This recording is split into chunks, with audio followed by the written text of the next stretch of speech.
ng RPA Locos, naka 22 meters po kami na run last week. Ito ang head sa capping at ground wire. Nozzle check.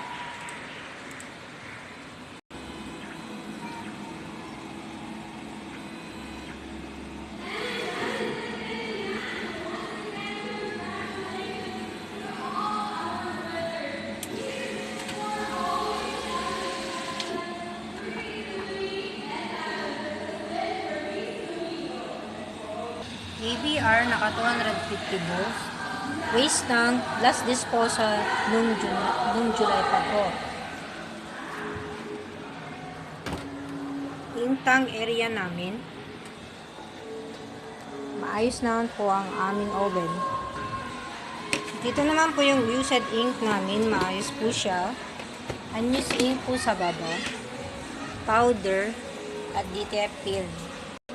Updated naman po ang aming consumable output, consumable monitoring, DTF inventory, at daily maintenance po namin. Updated na wallpaper. Yan lamang po. Maraming salamat.